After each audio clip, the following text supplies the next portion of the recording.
Hey Jackals, it's been a while, and this video was also a while in the making. Now I have made some updates to this game. The first one is the button, now it visually pops up.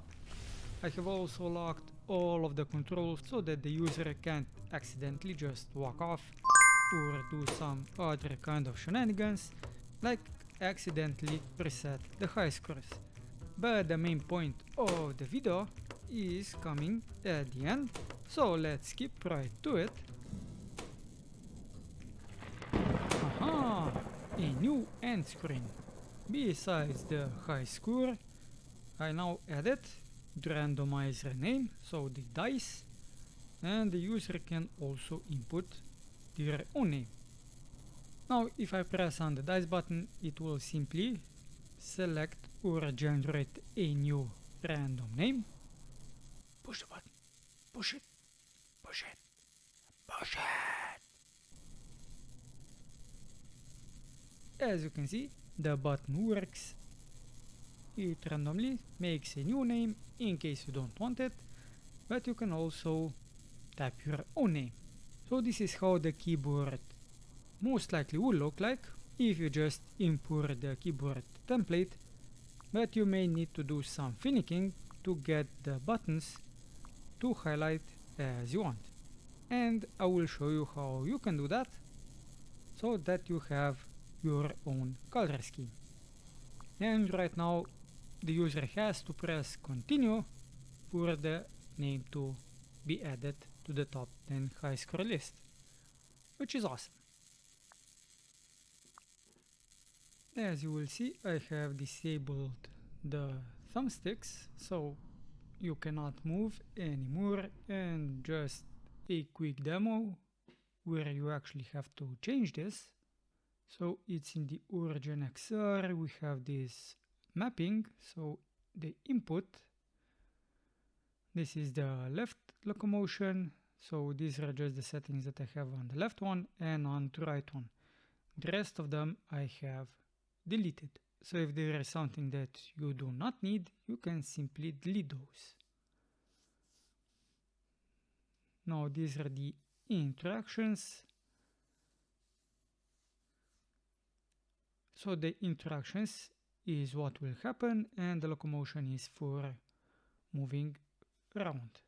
But as you saw, it was a while, so I have forgotten a little bit. Now while I'm at it, I can also show you how I made this outline on the start button. I basically found a nice little script for the outline or a plugin. This one is free to use, it's on the Unity Asset Store. I simply made the outline visible, changed the color and specified the width. And also in this case I had to enable the pre-compute, otherwise while inside the headset this did not look correct. But inside the editor this always looks correct. Now let's get to the main point of the video, which is adding the keyboard controls in the VR headset. So you do have a keyboard demo that you can enable and download. So this is how that can look like. I was just using the mouse to open that up, but you can also use the simulated controllers to do the exact same thing. Now in this case, as you can see, the color scheme is gray, black and blue, but you can change that inside the template. You can also disable some sections, so you can disable the smileys, and you can also disable if you want to have the lower and uppercase letters. So that is what I have done. I have first tested what something has to be done inside the template. Then I have imported the package here, and it is this one, XR Interaction Toolkit. You will go to the samples, and let's see which one is it. It's this one, the spatial keyboard. As you can see, I have already imported it. You should then find the sample keyboard scene so you can test it out. or just open up the prefab if you want to do the changes. So in this case, I have opened up the prefab, and let's see what changes do we want to make. So in this case, we have hide.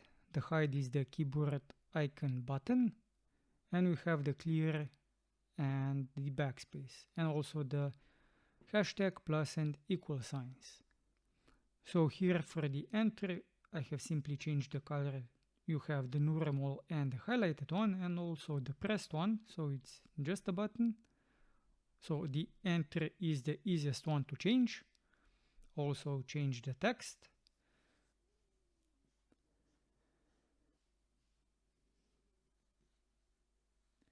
But to change the text of the close button, you actually have to go to the layout to do the changes.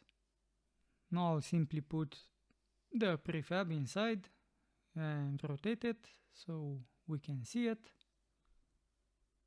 So it's this one. You can change what it displays, and you can also disable it so it cannot be clicked.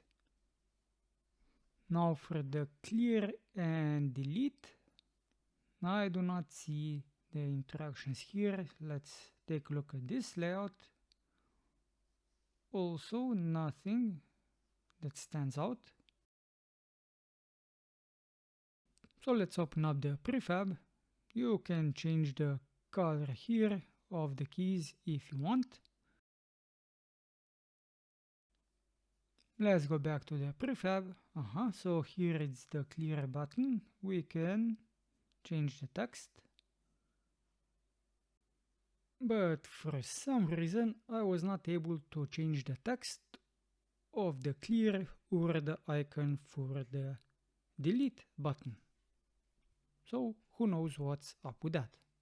Maybe a different version of Unity has fixed this.